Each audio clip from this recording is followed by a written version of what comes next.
Mi hermano destruyó el pastel de cumpleaños de mi hija con cáncer gritando: «Vete a morir a otra parte». Solo porque le pedí ayuda con la luz tras 6 meses viviendo gratis. Lo grabé todo. El día de su nombramiento como jefe, lo publiqué en TikTok. Lo despidieron frente a su novia, la hija del dueño. Sus maletas ya lo esperan en la acera de mi casa. Me quedé parada frente a la vitrina con el billete doblado en la mano. ¿Insulina o pastel de unicornio? Elegí el unicornio. Tenía media pluma en la nevera. Sabía estirarla. Pero mi hija cumplía 6 años y llevaba 8 meses oyendo palabras como recaída, catéter, quimio. Solo quería darle una tarde donde la palabra más fea fuera velita. El pastel era pequeño. Crema morada, estrellas de azúcar. Un unicornio de plástico en el centro. Lo dejé en la mesa de la cocina con 6 velitas sin prender. Lucía lo vio desde la puerta y abrió los ojos como si le hubiera comprado un castillo. ¿Es mío? El vestido morado le colgaba de los hombros. La pañoleta le cubría la cabecita con el nudo que yo le hacía cada mañana. Todo tuyo, mi amor. Sonrió. Ese fue el último momento bonito del día. Mi hermano entró arrastrando los pies, oliendo a cerveza vieja. Se dejó caer en una silla, vio el recibo de la luz y soltó una risa seca. $400. ¿Me ayudas este mes? Bajé la voz porque Lucía estaba ahí. Es tu consola. Tus pantallas. Ni me miró. ¿Qué te pague con aire? Como prometiste cuando te recibí. Algo cambió en su cara. Burla. Yo no te pedí tener una hija enferma. Lucía dejó de sonreír. Esteban. ¿Qué? Se levantó despacio. Llevo 6 meses aguantando hospitales, llantos, medicinas. Tu cara de mártir todo el santo día. Baja la voz. ¿O qué? ¿Me echas? Se acercó un paso. No puedes. Otro paso. Sin mí no tienes a nadie. Cada palabra me entró como un clavo. Y lo peor era que tenía razón. Mi esposo llevaba año y medio muerto. Mis padres se fueron de COVID antes de eso. No tenía a nadie más. La única persona que alguna vez desconfió de Esteban fue mi esposo. No me gusta cómo te mira cuando crees que nadie lo ve, me dijo una noche. No le hice caso. Lucía dio un pasito hacia la mesa. Tío, ¿ya vamos a partir el pastel? La miró como se mira una mancha en la pared. ¿Ves? A esto me refiero. No le hables así. Caminó hacia la mesa. Puso la mano sobre el pastel, los dedos abiertos sobre la crema, mirándome a los ojos. Y lo empujó. Despacio. El pastel cayó de lado primero. Después se estrelló contra las baldosas. La crema me salpicó los zapatos. Las estrellas se regaron como vidrio roto. El unicornio quedó partido en 2. Lucía no gritó. No lloró. Se quedó parada con las manos juntas sobre el vestido, igual que cuando espera su turno en el hospital, igual que cuando sabe que viene la aguja. Mi hija de 6 años ya sabía quedarse quieta cuando le hacían daño. Mi hermano respiraba fuerte. Miró el pastel en el piso, la miró a ella. Y gritó. No a mí. A ella. Que se vaya a morir a otra parte. Lucía dio un paso atrás. Chocó contra el marco. Estoy cansado de vivir con tu hija enferma. Pasó junto a nosotras empujándome el hombro. Esto pasa cuando me tratas como sirviente. Portazo. Me arrodillé entre la crema y el azúcar. Lucía me jaló la manga. Mami, ¿me voy a morir? Esa noche puse una rebanada de pan en un plato de plástico y le clavé una vela de cajón en el centro. Apagué la luz y la encendí. Le canté las mañanitas sola, con la voz rota. Lucía sopló. En la oscuridad, antes de que prendiera la luz, me susurró. Gracias, mami. Es el mejor cumpleaños. Me tapé la boca. Después dijo. Extraño a papá. Ahí sí me partí. La acosté. Esperé hasta que se durmió. Bajé a la cocina y recogí los pedazos del unicornio uno por uno, metiéndolos en una bolsa de plástico. Cuando terminé, ya no lloraba. Lo esperé despierta. Llegó pasada la medianoche con la camisa medio abierta. Tienes 24 horas para largarte. Mañana a esta hora quiero tus cosas afuera o llamo a la policía. Esperaba gritos. Súplicas. Se sirvió un vaso de agua con toda la calma del mundo. ¿La policía? Llámala. No me tientes. Llámala, Olivia. Sonrió sobre el vaso. Llevo 6 meses aquí. Recibo correspondencia. Pago el internet. Tengo recibos. Soy ocupante legal. Las palabras le salían demasiado fluidas. Ensayadas. Necesitas orden judicial. Proceso formal. 30 días mínimo. Dejó el vaso en la mesa. Y otra cosa. Una mujer sola, que se queda sin empleo cada 2 por 3, con una niña enferma, gritando como loca a medianoche. No es la mejor imagen frente a un juez. Me quedé helada. ¿Desde cuándo sabes tú todo eso? No respondió. Llamé a la policía de todos modos. 2 oficiales llegaron 20 minutos después. Les mostré el pastel en la basura. Les conté lo del grito. Les dije que mi hija tenía cáncer. Después hablaron con él. Esteban salió de su cuarto con una carpeta. Recibos de internet a su nombre. Cartas del banco. Una captura de una transferencia de $50 presentada como su contribución al hogar. Uno de los oficiales me miró con esa cara que ponen cuando ya decidieron no ayudarte. Señora, no podemos sacarlo a la fuerza. Es mi casa. Lleva más de 30 días viviendo aquí. Puede acreditar residencia. Tiene que iniciar un proceso de desalojo. Mi hija tiene cáncer. El oficial bajó la mirada. Lo siento. Cuando se fueron, Esteban se recargó en el marco del pasillo con las manos en los bolsillos. Te dije. Yo tenía las llaves apretadas en el puño. Sin mí no tienes a nadie, hermana. A la mañana siguiente entré a una tienda de electrónicos. Pregunté por cámaras de seguridad, las más baratas, las que se conectan al teléfono. El muchacho me mostró un paquete de $80. $80 que no tenía. $80 que eran la insulina del mes. O media quimio, o el recibo de la luz que él inflaba. Las dejé en el mostrador y salí con las manos vacías. Esa noche me acosté pensando que estaba completamente sola, sin un solo ojo que vigilara lo que ese hombre le hacía a mi hija cuando yo no estaba. No sabía que ya había uno, que llevaba meses ahí. Pensé que esa noche fue el peor momento de mi vida. No sabía que apenas estaba empezando. Después de esa noche, mi casa cambió de sonido. Antes sonaba a caricaturas bajitas, a Lucía cantando mientras yo le acomodaba la pañoleta. Después del pastel, sonaba a puertas cerrándose. A mi hermano caminando por el pasillo como si la casa fuera suya. A mi hija hablando cada vez más bajito. La primera semana después del pastel, Esteban fue casi amable. Le hacía sopa a Lucía, la llevaba a sus citas, le decía princesa. Por primera vez en meses sentí que podía bañarme sin dejar el oído pegado a la puerta. Duró 7 días exactos. La segunda semana llegó 40 minutos tarde por ella al hospital. Mi hija estaba sola en recepción, abrazando su mochila, con la pañoleta torcida. Cuando le reclamé, ni levantó la vista del celular. ¿No querías que buscara trabajo? Empezó a faltar dinero del cajón. La luz se triplicó. Y una noche, arropándola, Lucía me soltó. El tío dice que estás muy cansada. Que él me cuida mejor. Me quedé con la cobija en las manos.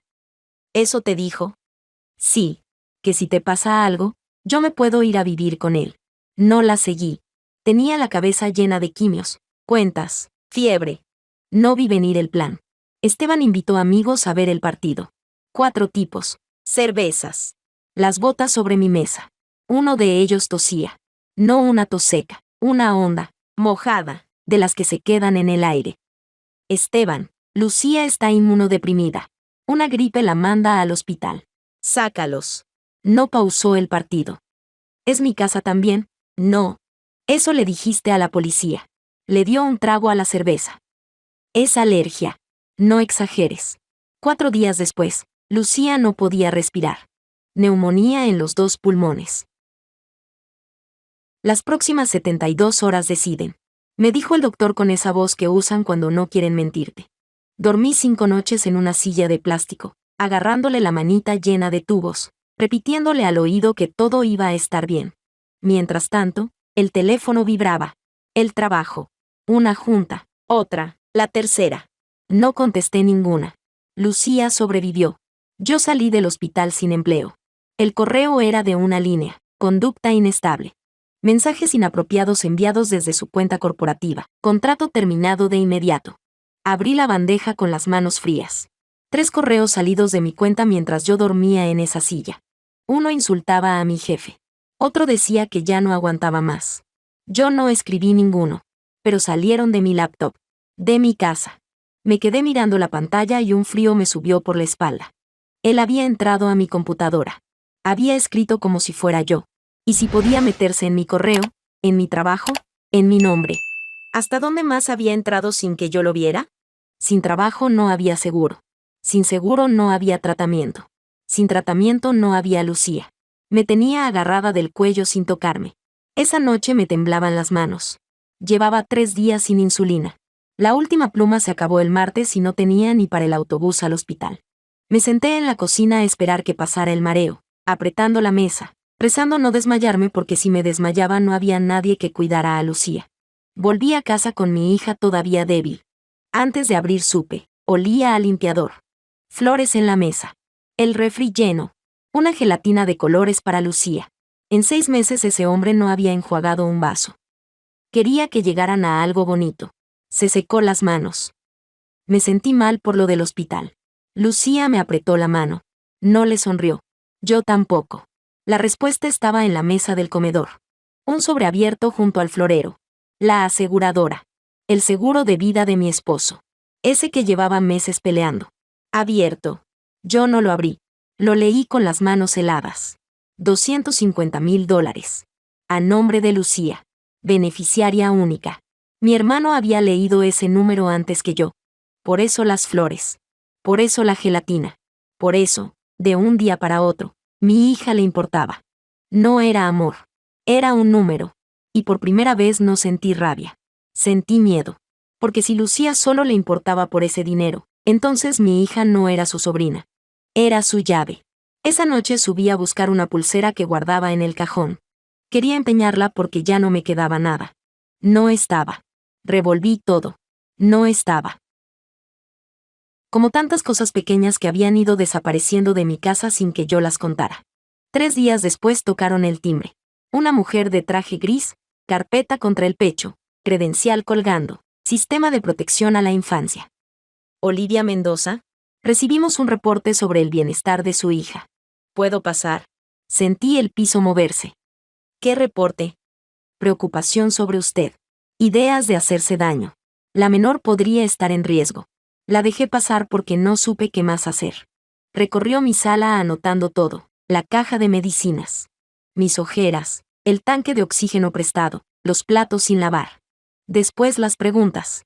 Si dormía. No. Si comía. Casi no. Si tenía trabajo. Lo acababa de perder. Si había alguien más que cuidara a la niña. Mi hermano. Cada respuesta verdadera sonaba peor que la anterior. Cerró la carpeta con una sonrisa de oficina. Le damos seguimiento, señora. Esté atenta. Cuando se fue, me quedé temblando en la puerta. Alguien había llamado para decir que yo quería hacerme daño. Alguien que sabía cómo se veía mi casa por dentro.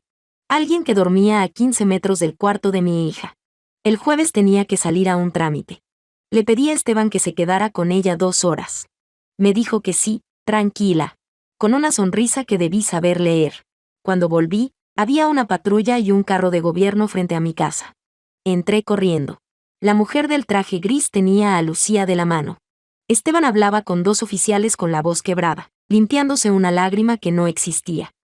Yo se lo advertí, oficial. Le dije que sola no podía.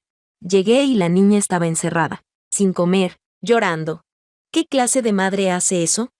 Es mentira. Yo lo dejé a él cuidándola. Ve, ahora me culpa. Bajó la cabeza. Pobre Lucía. Es lo único que me importa. La trabajadora social me miró con la libreta lista. Señora, por la denuncia previa y lo de hoy, se aplica una medida temporal de protección.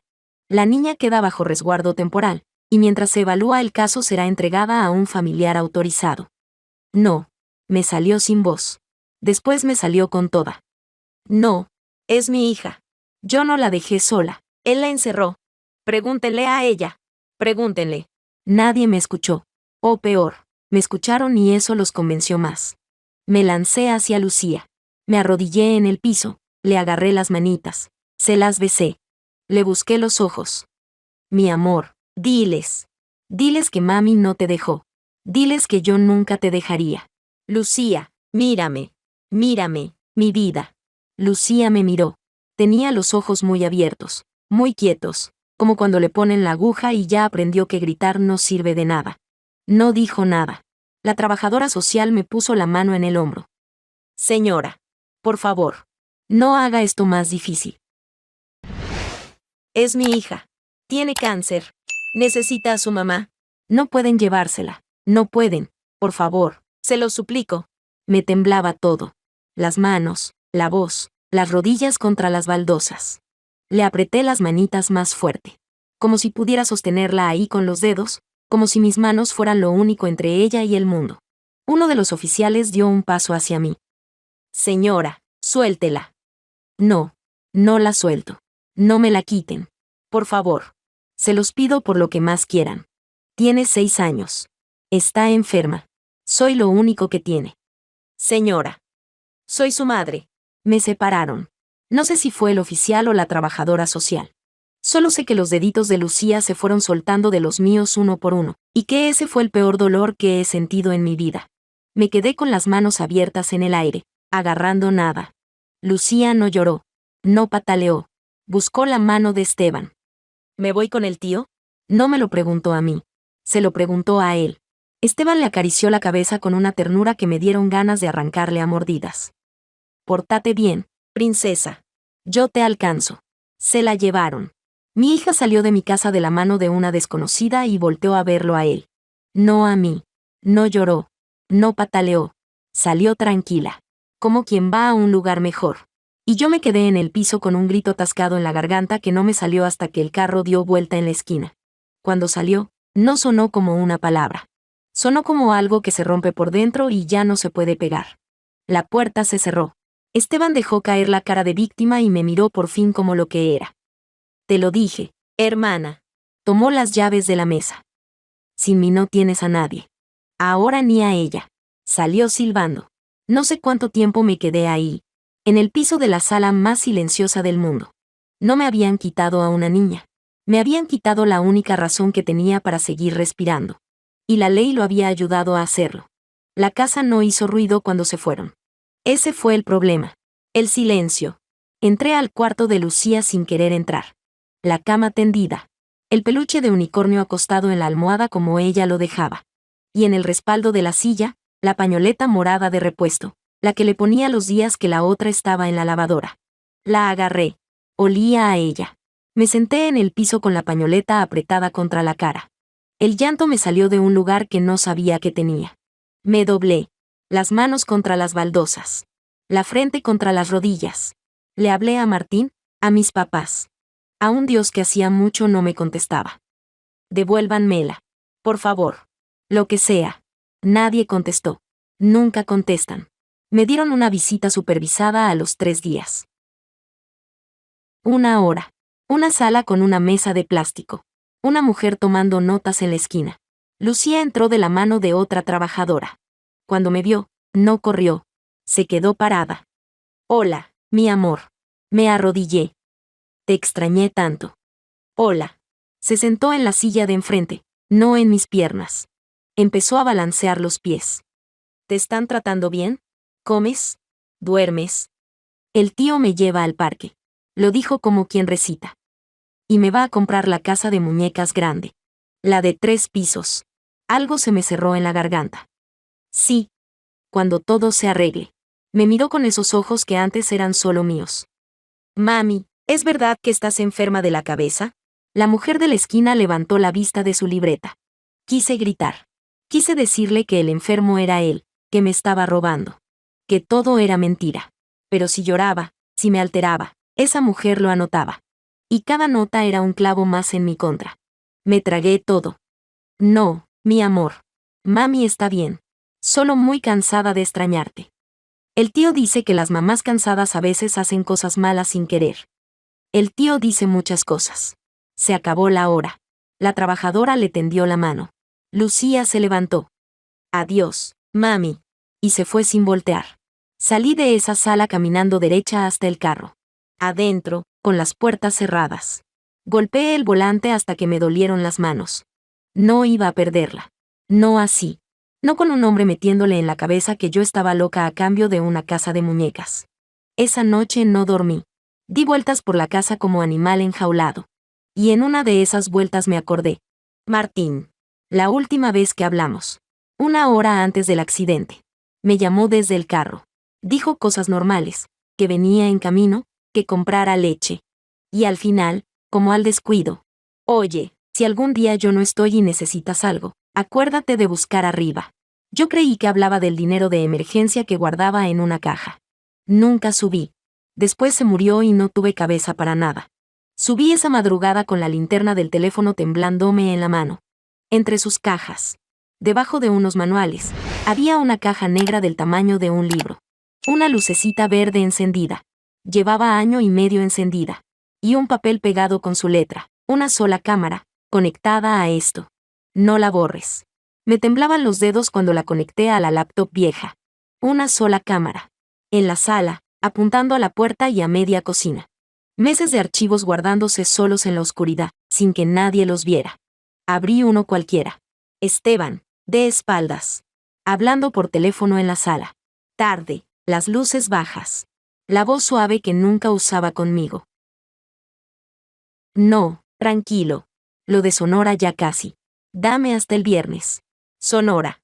Lo puse otra vez. 3 veces. Lo de Sonora ya casi. No sabía que era Sonora. Pero la palabra se me quedó pegada como una astilla. Sonora era de donde habían sido mis padres. Llamé al notario a primera hora. Un viejito de voz lenta. Mija, qué gusto. ¿Ya por fin revisaste lo de tus papás? ¿Lo de mis papás qué? Una pausa larga del otro lado. El patrimonio. Los terrenos de Sonora. Las cuentas. ¿Nunca lo viste? Me dijeron que era poco. Que casi no quedó nada. Silencio. Más largo esta vez. Poco. Lo oí acomodarse en la silla. Mija. Esperé. Después de impuestos y de la parte de tu hermano, lo que quedó a nombre de Lucía. Otra pausa. Son varios millones de dólares. El teléfono se me resbaló de la mano. Rebotó contra el piso. La voz del notario siguió hablando desde el suelo. Pequeña, lejana. Me agaché a recogerlo con los dedos fríos. ¿Millones? Millones. Y déjame decirte algo que me dio mala espina en su momento. Tu hermano estuvo en toda la sucesión, preguntando hasta el último detalle. Su parte ya la cobró. Hace cosa de 1 año. Me extrañó que la necesitara con tanta urgencia. Colgué. Me quedé sentada en el piso de la cocina con el teléfono en la mano. El seguro de 250,000 que yo creía que él perseguía. La propina. Los millones de Lucía eran el premio. Y Esteban lo había sabido desde antes de tocar mi puerta llorando. No era un hermano caído en desgracia. Era un hombre que vino a cobrar. Volví a la cámara como quien vuelve a una herida. Ahora buscaba. Día por día. Hora por hora. Y encontré el que me partió en 2. Tarde. Esteban arrodillado frente a Lucía en la sala. Le hablaba bajito, dulce, acariciándole la pañoleta. Y si te portas tranquila el día que venga la señora a visitarnos, sin llorar, sin gritar, sin pedir por tu mamá, el tío te compra la casa de muñecas. La grande. ¿Trato? Mi hija asintió. Pero es secreto. Si le dices a tu mamá, no hay casa. Va. Asintió otra vez. Pausé el video. Por eso se había ido sin llorar. Por eso esa calma. No era que ya no me quería. Un hombre le había comprado el silencio con un juguete. Le había enseñado a mi hija de 6 años a elegir entre su mamá y una casa de muñecas. La entrenó. Como se entrena a un perro. Vomité en el fregadero. Y todavía no terminaba. En la misma carpeta, una noche distinta, lo escuché hablar con un número que no era el de la novia. Una voz de hombre del otro lado, gritando tan fuerte que se oía por la bocina. Te dije que el viernes, Vargas. El viernes cobro y te pago completo. No. No me amenaces. Ya sé lo que pasa si no. El viernes. Vargas. El viernes. Quien quiera que fuera, mi hermano le debía algo que no se paga con disculpas. Y todo la tutela, la novia, el puesto, mi hija colgaba de un solo día. Tiré del último hilo. El número extranjero que le había visto marcar meses atrás. Me tomó 3 noches y varias mentiras hacerme pasar por otra. Hasta que contestó una mujer. Bueno. Disculpe. Busco a Esteban Mendoza. Silencio. ¿Quién es usted? Su hermana. El silencio se estiró tanto que la oí respirar. Hermana. La voz se le quebró. Él me juró que estaba solo en el mundo. Se llamaba Marisol. Hablaba desde Colombia. y me contó mi propia historia con otra cara. Viuda, sola. Un hombre que apareció con voz de niño perdido, que se metió en su casa, en su cama, en sus cuentas, que le hizo firmar papeles, que la dejó endeudada y desapareció una mañana. Llevo 3 años buscándolo. Cambió de nombre, de país. Hay una denuncia por fraude congelada porque nadie sabe dónde está. Yo sé dónde está. Silencio. Duerme a 15 metros del cuarto de mi hija. El silencio fue distinto esta vez. 2 mujeres entendiendo, al mismo tiempo, que les había tocado el mismo monstruo. Lo que necesites. Te mando todo. La denuncia, los contratos, las firmas falsas. Tú dime cuándo. Corrí con todo a Robles. Le puse la laptop, los papeles, lo de Sonora, lo de Marisol, encima del escritorio. Le di play al video del juguete. Tuve que salir un momento. No aguanté verlo otra vez. Cuando volví, Robles tenía los lentes en la mano y se tallaba los ojos. Esto es un monstruo, señora. Pero le voy a decir la verdad, porque usted no necesita que la consuele. Dígame. Si yo presento esto mañana, su hermano consigue un abogado, alega que las grabaciones son ilegales, que usted las editó, que está obsesionada. Lo retrasa meses. Y mientras tanto, la niña sigue con él. Entonces, ¿qué hago? Se queda quieta unos días más. Se inclinó sobre el escritorio. Lo dejamos creer que ganó. Reunimos cada pieza, la sellamos. Conseguimos a Marisol. Y golpeamos una sola vez, tan fuerte que no pueda levantarse. No sé si aguante unos días más. Va a aguantar. Pausa. Porque es lo único que la separa de recuperarla. Esa noche, ordenando las cajas del ático para esconder la cámara, encontré un sobre. Mi nombre, con la letra de Martín. Me senté en el polvo y lo abrí. Olivia, si lees esto es porque pasó algo y yo no estuve para cuidarlas. Puse la cámara porque tu hermano no me da buena espina, y no quería asustarte sin pruebas. Ojalá me equivoque y nunca leas esto. Pero si me pasa algo. No confíes en él. Cuídense las dos. Nunca las dejé solas, aunque no esté. Te amo. La leí 4 veces. 5. Lloré, pero ya no como la mujer del piso de la cocina. Mi esposo había desconfiado de Esteban desde el principio. Había dejado un ojo abierto por mí. 1 año y medio. En la oscuridad. Esperando este momento. El muerto al que mi hermano despreciaba acababa de ponerme en las manos el arma para enterrarlo. Me limpié la cara. Saqué el calendario del teléfono. El viernes era la gala. El viernes Esteban se paraba frente a su novia, frente al padre de su novia, frente a toda la empresa, a recibir el puesto que iba a salvarle la vida y a pagarle a Vargas. El viernes también era la audiencia. Marqué a Marisol. ¿Puedes subirte a un avión? El viernes amaneció despejado. Como si el cielo no supiera lo que iba a pasar. Escuché a Esteban silbar en la regadera desde las 7. 40 minutos de agua caliente, como si el recibo no fuera mío. Salió al pasillo con un traje oscuro que nunca le había visto, entallado, caro, comprado con dinero que no era suyo. Se había vaciado encima la colonia que yo le regalé 3 navidades atrás, cuando todavía creía que éramos familia. Se acomodó el nudo de la corbata frente al espejo del recibidor. ¿Cómo me veo? Como alguien que va a tener una noche inolvidable. Sonrió sin captar nada. Lástima que no puedas ir. Hermana. Pero alguien tiene que cuidar la casa. No. Agarró las llaves. No me esperes despierta. Lo vi subirse al carro y perderse en la esquina. Lo que él no sabía era que yo sí tenía invitación a esa gala. Robles la había conseguido a mi nombre esa misma mañana. Y que en el asiento del copiloto de mi carro había una carpeta, una laptop, y una mujer que acababa de bajar de un avión desde Colombia. Marisol me miró. ¿Lista? No, le dije, arrancando. Pero vamos. Antes de entrar al salón, publiqué el video en TikTok. Sin música, sin filtros. Solo mi cocina, el pastel, mi hija en la puerta y la voz de mi hermano gritando que se fuera a morir a otra parte.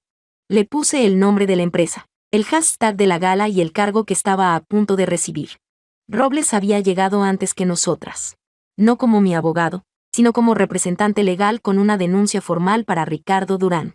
Cuando el video explotó en el chat interno de la empresa, él solo le hizo una pregunta al equipo técnico. ¿Quieren que esto lo vea primero el señor Durán o todo Internet?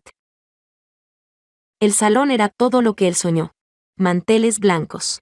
Arreglos de flores hasta el techo, Una pantalla gigante detrás del escenario, 200 invitados con copa en mano. Marisol y yo entramos por separado, sin llamar la atención, y nos perdimos entre las mesas del fondo. Lo vi en la segunda fila. Valentina a su lado, agarrándole la mano. Mirándolo como se mira a alguien en quien se ha apostado la vida entera. Él sonreía con la seguridad del hombre que cree que ya ganó. El maestro de ceremonias subió al podio para presentar nuestra nueva jefatura de logística, un hombre que le ha devuelto a esta empresa la fe en el valor de la familia. Recibamos a Esteban Mendoza. Aplausos. Se levantó. Se abotonó el saco. Valentina le soltó la mano para aplaudir más fuerte. Le mandé el mensaje a Robles desde el teléfono, escondido contra mi pierna. Una sola palabra. Ahora. Esteban llegó al centro del escenario, tomó el micrófono, abrió la boca para agradecer. Y la pantalla gigante detrás de él se encendió. Mi cocina. La crema morada en las baldosas. El unicornio partido. Lucía en la puerta con su pañoleta. Que se vaya a morir a otra parte. Su propia voz retumbó por las bocinas como un disparo. 200 personas en silencio absoluto. Ni un tenedor. Esteban se dio la vuelta. Se vio a sí mismo, 3 metros de alto, gritándole a una niña con cáncer que se muriera. Levantó el micrófono y se rió. Una risa nerviosa, ensayada, de hombre que ya había estado contra la pared antes. Disculpen esto. Se pasó la mano por el pelo. Esto es exactamente lo que les advertí que podía pasar. Caminó al borde del escenario, encarando al salón. Esa mujer del video es mi hermana. Está enferma. Mentalmente enferma. Hace una semana Protección Infantil le quitó la custodia de su propia hija por negligencia. La niña vive conmigo ahora porque un juez decidió que ella no podía cuidarla. Vi las caras girando hacia la pantalla. Algunas dudando. Ese video está sacado de contexto. Editado. Llevo meses aguantando sus amenazas, su obsesión, su odio porque yo soy el que tuvo que hacerse cargo de todo. Buscó a Durán con los ojos, la voz quebrándose en el lugar justo. Ricardo, usted me conoce. ¿Le va a creer a una mujer que perdió a su hija por inestable? Una mujer que ni siquiera tiene el valor de dar la cara. ¿Qué prefiere esconderse detrás de un teléfono? Durán lo miraba, sin moverse. Valentina se llevó la mano al pecho, aliviada, lista para creerle. Y Esteban, envalentonado, abrió los brazos hacia el salón entero. ¿Dónde está? Si todo esto es verdad, ¿por qué no está aquí dando la cara? Porque es mentira. Porque está loca. Porque. Aquí estoy. Me levanté de la mesa del fondo. El salón entero giró. 200 cabezas. Y Esteban, en el escenario, con el micrófono a medio camino de la boca. Se quedó quieto viéndome cruzar hacia él entre las mesas. Sigue, le dije, lo bastante fuerte para que las bocinas no hicieran falta. Diles que estoy loca. Pero esta vez dilo viéndome. Subí al escenario. Le quité el micrófono de la mano sin que opusiera resistencia. Dice que perdí a mi hija por negligente. Me dirigí al salón, no a él. Es verdad que me la quitaron. Lo que no les dijo es cómo. Abrí la laptop sobre el atril. Días antes de que me la quitaran, mi hija estaba comiendo galletas tranquila en mi sala. Esto lo grabó una cámara que mi esposo dejó instalada antes de morir. Una cámara que mi hermano no sabía que existía. Le di play. En la pantalla gigante, Esteban guardando el plato de galletas, apagando la tele, llevándose a Lucía al cuarto, cerrando la puerta con seguro por fuera. Segundos antes de que sonara el timbre de la trabajadora social. La niña encerrada, sin comer, llorando, que él le describió a la policía. La armó él, para que me la quitaran. Alguien en una mesa del centro dejó caer el tenedor. Eso está editado. Esteban dio un paso hacia mí. Cualquiera puede. ¿Editado? Pasé al siguiente clip. Entonces edité también esto. Esteban arrodillado frente a Lucía. Su voz dulce llenando el salón. Si te portas tranquila el día que venga la señora, sin pedir por tu mamá. El tío te compra la casa de muñecas. Pero es secreto. Si le dices a tu mamá, no hay casa. Una mujer en una mesa del frente se tapó la boca. Le compró el silencio a una niña de 6 años con un juguete. Dije. La entrenó para que no llorara cuando me la arrancaran.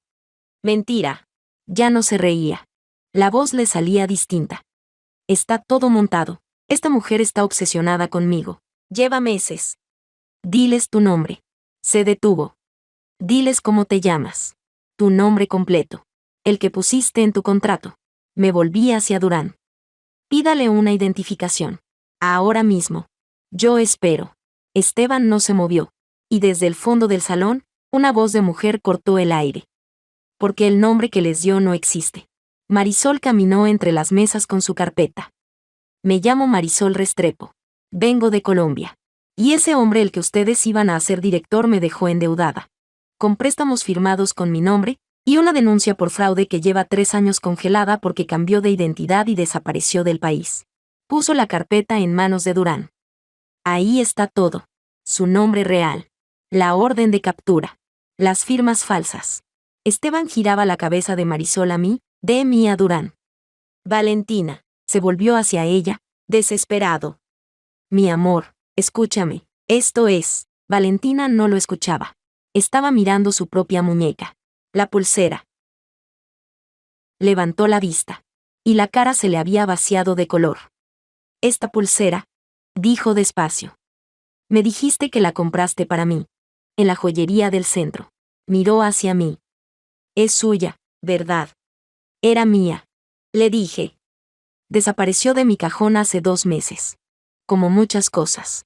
Valentina se levantó. Se quitó el anillo de compromiso, lo sostuvo un segundo frente a su cara, y lo dejó caer dentro de la copa de vino sobre la mesa. El tintineo del metal contra el cristal fue lo único que se escuchó en todo el salón. Espero que valiera la pena. Dijo. Todo lo que les robaste a otras para regalármelo a mí. Se fue sin mirarlo. Ricardo Durán se puso de pie. No levantó la voz. Tenía la carpeta de Marisol abierta en las manos. En 30 años de empresa nunca había sentido tanta vergüenza de un nombramiento. Cerró la carpeta. Le gritó a una niña con cáncer que se muriera. Estafó a una viuda. Se metió en la vida de mi hija con un nombre robado para llegar a mi dinero. Hizo una seña. Seguridad. Sáquenlo. Y no toquen nada de lo que esta señora dejó en el atril, que la policía viene en camino. 2 guardias subieron al escenario. Ustedes no saben quién soy, gritó mientras lo agarraban de los brazos. No saben quién soy. Lo arrastraron pataleando hacia la puerta lateral, gritando un nombre que ni siquiera era suyo, mientras detrás de él, en la pantalla de 3 metros. Su propia mano seguía empujando el pastel al piso, una y otra vez, en bucle. Me quedé sola en el centro del escenario con el micrófono todavía en la mano. No dije nada más. Bajé, tomé del brazo a Marisol, y salimos caminando mientras a lo lejos empezaban a oírse las sirenas. No fui a casa a celebrar.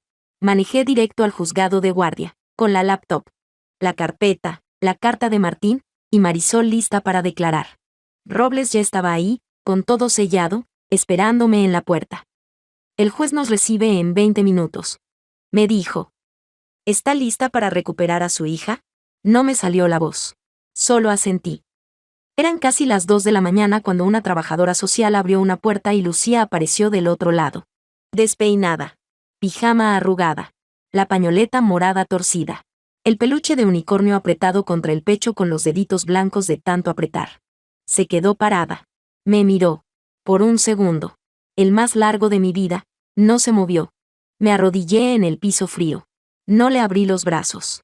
No la jalé. Solo esperé. Mami. Aquí estoy, mi amor. Aquí voy a estar siempre. ¿Ya no me voy a ir con el tío? Nunca más. Te lo prometo. Dio un paso. Después otro. Y de pronto venía corriendo y se estrelló contra mi pecho con toda su fuerza. Y por fin, después de meses de quedarse quieta cuando le hacían daño, mi hija lloró. Lloró con todo el cuerpo. Soltando meses de miedo que ningún niño debería cargar. La abracé en ese piso y la dejé llorar todo lo que no había llorado, mientras le repetía al oído que se acabó, que nadie nos iba a separar nunca más, que íbamos a casa. A nuestra casa. La que volvía a ser solo nuestra. Han pasado 14 meses. Esteban no fue a prisión, al menos no de la manera que uno imagina. Los cargos en Colombia se negociaron. Fraude, suplantación, falsificación. Le dieron 3 años condicionales a cambio de devolver todo. Y cuando digo todo, me refiero a todo. Un juez congeló las cuentas que tenía escondidas en Panamá. No 200.000. No 400.000. Millones. Dinero de la herencia de mis padres desviado con firmas falsas. Poderes trucados y transferencias hormiga durante años. Mi hermano no quería una tajada. Quería todo. Y por codicioso, perdió todo. Cada centavo congelado volvió al fideicomiso de Lucía, donde siempre debió estar.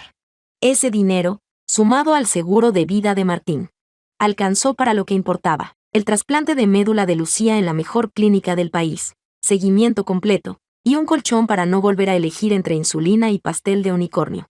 Hace 3 semanas el oncólogo revisó los estudios por tercera vez. Los puso contra la luz. Los volvió a revisar. Y dijo las palabras que llevaba 2 años esperando: remisión completa. Me tapé la boca con las manos para no gritar ahí mismo en el consultorio. Lucía me jaló la manga. ¿Eso es bueno, mami? Es lo mejor, mi amor.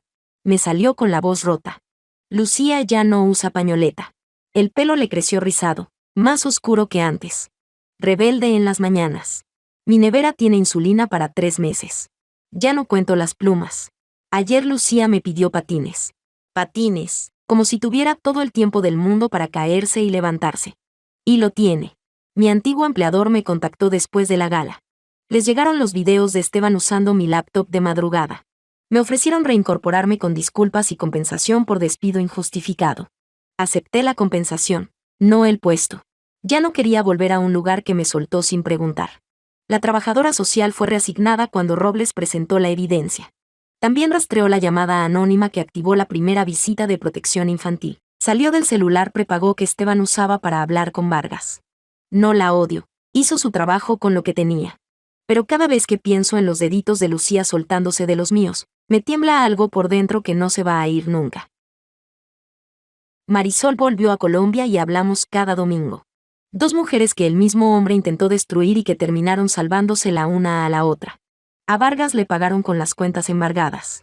No todo, pero suficiente para que dejara de buscar a Esteban. Marisol me avisó hace un mes que Esteban había vuelto al país. Cumplió las condiciones. Le levantaron la restricción de salida. No tiene nada. Pero está libre. No le pregunté más. Ayer, en el centro comercial de todos los lugares de esta ciudad, lo vi antes de que él me viera a mí. Estaba arrodillado frente a Valentina cerca de la fuente, con un ramo de rosas rojas que le temblaba en las manos. Camisa arrugada, barba de días, sin el traje caro ni la colonia que yo le regalé. Le hablaba rápido, con esa voz de niño perdido que yo conocía demasiado bien. La misma que usó para meterse en mi casa, en la de Marisol, en la vida de cualquiera que lo dejara entrar. Valentina lo escuchó sin moverse, con los brazos cruzados sobre una panza de varios meses y la cara de alguien que ya tomó su decisión hace mucho. Le quitó las rosas de las manos, las miró un segundo como quien mira algo que le da lástima, y se las reventó contra el pecho. Los pétalos le cayeron encima como confeti rojo, pegándosele a la camisa arrugada, al pelo despeinado, a los hombros caídos. Se dio la vuelta y se fue sin voltear, sin correr, sin necesitar decir una sola palabra. Esteban se quedó arrodillado en medio del pasillo con los pétalos pegados a la camisa y la gente pasando alrededor como si fuera parte de la decoración. Lucía me jaló la manga. ¿Ese no es el tío? Lo miré un segundo más. No, mi amor. Ese no es nadie. No sentí rabia. No sentí venganza. Solo la mano de mi hija en la mía. Tibia, viva, con los dedos que ya no aprietan de miedo. Martín desconfió de él desde el principio. Dejó una cámara encendida 1 año y medio en la oscuridad para protegernos aunque él ya no estuviera. La familia no es la sangre. La familia es quien te cuida cuando no tiene que hacerlo, quien te deja un ojo abierto por si algún día lo necesitas. Mi hermano compartía mi sangre. Mi esposo me cuidó desde el otro lado de la muerte. ¿Alguna vez tuvieron que descubrir que la persona más peligrosa de su vida dormía bajo su mismo techo? Fui demasiado lejos al exponerlo frente a todos, o debí haberlo hecho antes. Lucía me suelta la mano y sale corriendo hacia la heladería. El pelo rizado rebotándole en los hombros. Sin pañoleta. Sin miedo. Viva. Y esa es la única respuesta que necesito.